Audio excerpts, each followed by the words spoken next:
Good morning guys, welcome to day 3। आज सबसे पहले शुरू करने वाले हैं सिटी पैलेस टूर। चलते हैं, अभी तो कॉमन एरिया एंटर से शुरू किया है, फिर आगे जाकर देखते हैं।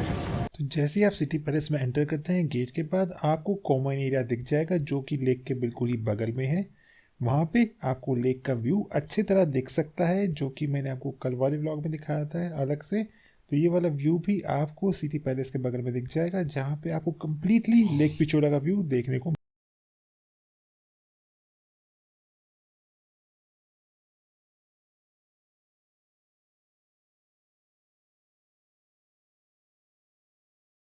एंट्री करने के लिए सिटी पैलेस में आपको काफ़ी चढ़ना पड़ सकता है, तो अगर आपको चलने में दिक्कत है तो गोल्फ कार्ट भी अवेलेबल है। 50 रुपये में आप तो बोट कार्ड भी आप ले सकते हैं ऊपर तक जाने के लिए, पर फिलहाल चलने का एक अलग ही मज़ा है और सिटी पैलेस काफ़ी ऊंचाई पे है।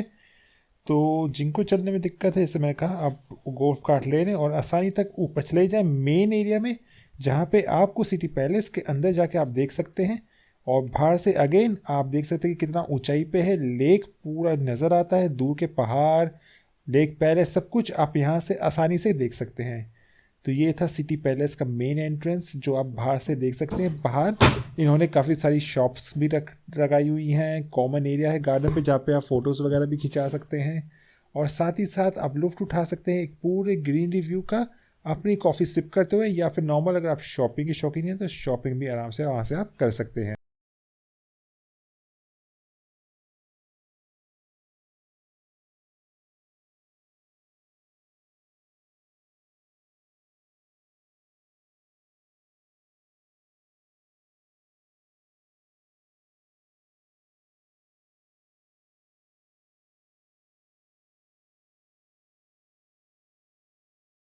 इसमें मेन एंट्रेंस पे आपको महाराणा प्रताप का कवच और उनकी एक मूर्ति नज़र आ जाएगी जैसे आप यहाँ पे देख पा रहे हैं। साथ में ही आगे चल के आपको उनकी पेंटिंग्स भी नज़र आएंगी जो कि दर्शाती हैं कि वो उदयपुर में आए थे और उन्होंने कितना यहाँ पे भी उन्होंने अपनी वॉर के स्किल्स यहाँ पे दिखाए हुए हैं।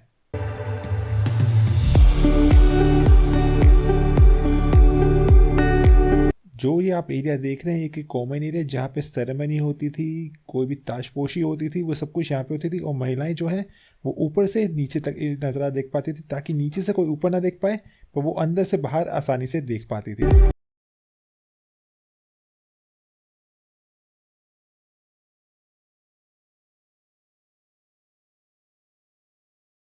और यहाँ पे अंदर आपको पैलेस में जगह जगह कृष्ण जी की मूर्ति नजर आ सकते हैं क्योंकि वो कृष्ण जी के काफ़ी भक्त थे, और ऐसे छोटे मोटे फाउंटेन्स, साथ में ऐसी विंडोज जहाँ से आपको पूरी लेक का व्यू आसानी से नज़र आ सकता है।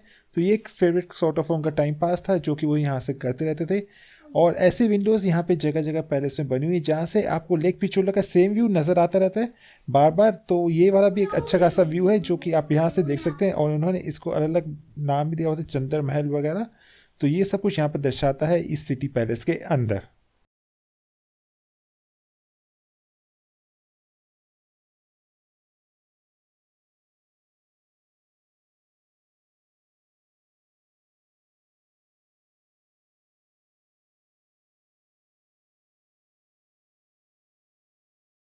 आप एक विंडो सी बनी हुई जहाँ पे आप अपनी फोटोग्राफी वगैरह भी कर सकते हैं, काफ़ी अच्छा है।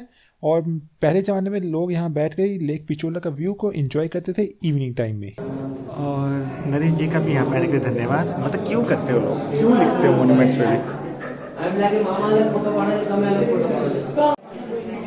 और बीच में भी एक पार्क टाइप है जहाँ पे फाउंटेन होता था पहले, तो अपना अंदर ही आप मनोरंजन कर सकते थे।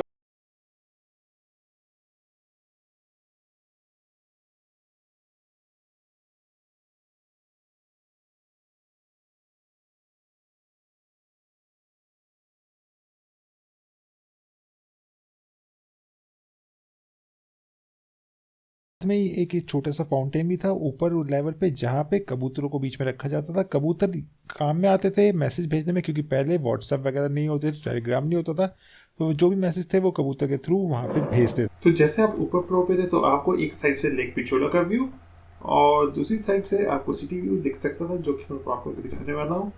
और सामने जो आप देख पा रहे हैं शीशों के अंदर वो असल में एक रखा हुआ है चेयर। जब ब्रिटिशर्स आए थे उन्होंने किंग को अपने दिल्ली सल्तनत में बुलाया था कि, और उन्होंने किंग ने मना कर दिया था वहाँ जाने से, तो ये चेयर उनको वहाँ से गिफ्ट कर दी गई थी। ये चेयर स्पेशली किंग के लिए बनाई गई थी, जो कि उनके न जाने पे खाली रही, और एक आखिर में जाके ये चेयर इनके पास अल्टीमेटली आ गई। वो सेम चीज़ यहाँ दर्शाई गई थी।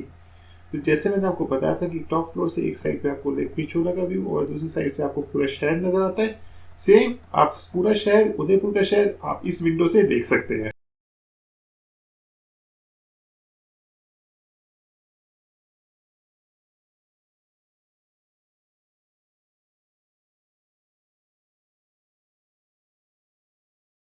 और जब महल में सूरज की किरणें पड़ती होंगी तब ये रंग बिरंगी लाइट्स आती होंगी, जैसे कि लाल और हरी, जो कि आप देख पा रहे हैं यहाँ पे। और ये पंखे 1560 में तो पक्के नहीं लगाए गए, अभी लगाए गए हैं, तो इनको आप ऐतिहासिक व्यू इस्तेमाल समझे। और अंदर ही एक शीश महल भी बना हुआ है। जैसे कि आपको पता है कि जातक जो होते हैं वो शीशों के काफ़ी शौकीन होते हैं, तो उन्होंने ऐसे शीशे यहाँ पे बनाए गए हैं जो कि वो अपने लेजर टाइम के लिए यूज़ करते थे। और यहाँ से काफ़ी अच्छा व्यू आता है आगे पूरे शहर का, तो वो भी आप यहाँ से देख सकते हैं। टाइम और टाइम ये कंस्ट्रक्शन होती रही है मंदिर के अंदर, जैसे जैसे राजा चेंज होते रहे वो अपने बहुत सॉर्ट ऑफ से अंदर अंदर डेकोरेशन करते रहे। जैसे कि आप देख सकते हैं ये शीशे वाला अंदर ही अंदर एक और नया पैटर्न बनाया गया।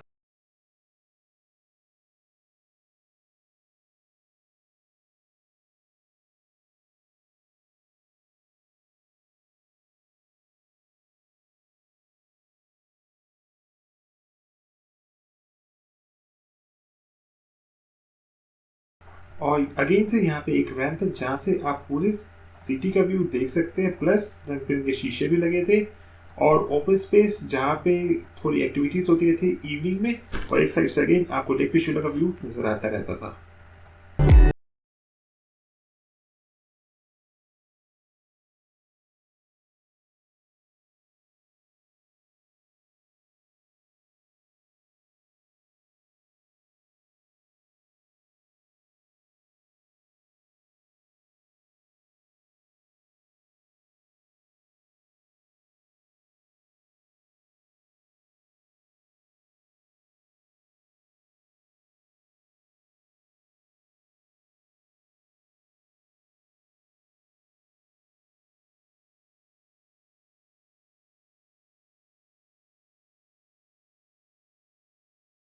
गया गया है साथ में झूला, जहाँ पे रानी अपना फेवरेट झूला झूलती थी, टाइम पास करती थी इवनिंग में। और साथ ही साथ ड्रेसिंग रूम भी था जहाँ पे वो तैयार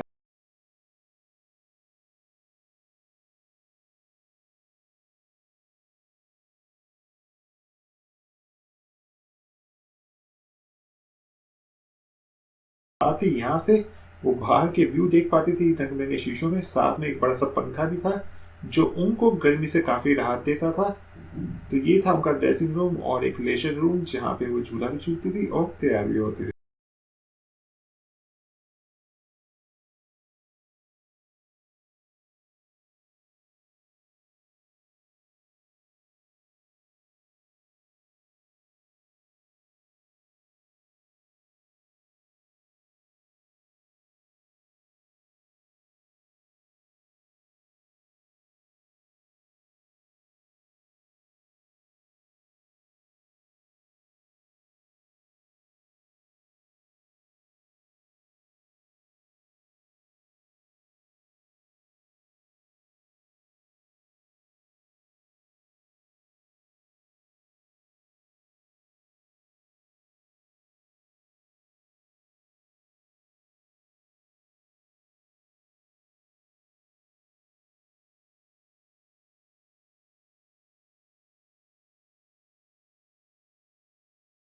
टॉयलेट कहाँ जाते थे, तो एक टॉयलेट ऐसा बनाया गया था एक राजा के लिए जो कि चल फिर नहीं सकता था।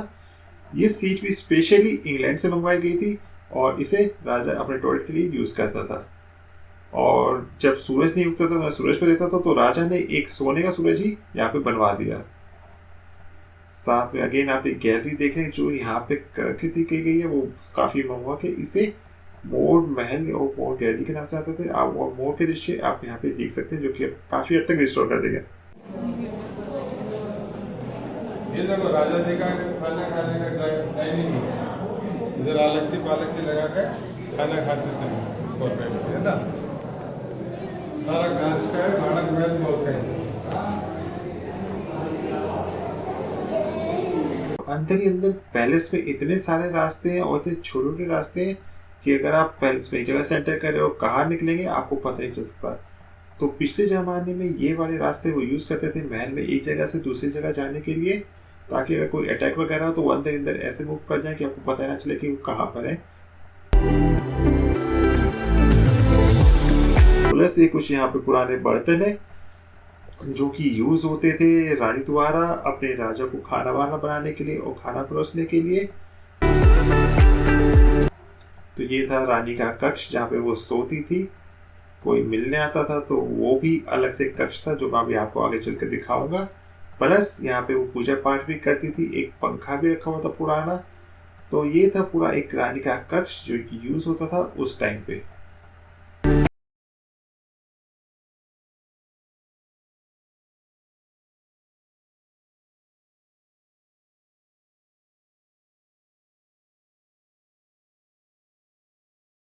वो रानी का कक्ष जो मैं कह रहा था, जब मिलने आता था रानी बैठती थी वहां पे रेड वाले उस पे, और साइड में ऑरेंज वाले में जो मिलने आता था वो वहां बैठता था। प्लस आप इस कैमरे का आप व्यू देखेंगे तो काफी ऑथेंटिकेटिक और काफी हेरिटेज व्यू में आता है। एक बड़ा सा पंखा भी था जो उस टाइम पे यूज होता था। तो ये था एक रानी का मिलने वाला जो भी था, आप कह सकते हैं एक तरह से ड्राइंग रूम, जब कोई आता था वहां मिलता था। अब महल से जब आप बाहर निकलेंगे तो बीच में एक ओपन एरिया है जो कि पहले तो काफी कल्चरल फेस्टिवल्स के लिए यूज होता था, काफी फंक्शंस के लिए यूज होता था। पर अब ये दे दिया जाता है कि भाई अगर आपको कोई शादी वगैरह मेन फंक्शन हो तो उसके लिए भी रेंट पे ये स्पेस दी जाती है और बीच में वो फंक्शंस वगैरह होते हैं।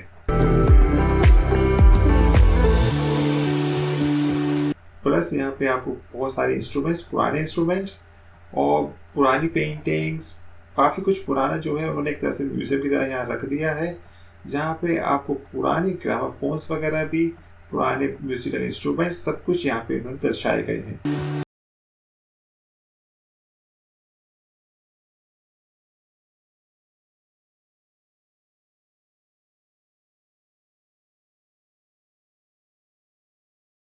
पगियां जो कि यूज होती थी राजा के टाइम पे, और साथ में ही कुछ मॉडर्न इंस्ट्रूमेंट्स, किचन इंस्ट्रूमेंट जिसमें कहा कि फंक्शंस होते हैं तो वो यहाँ पे दर्शाए गए हैं।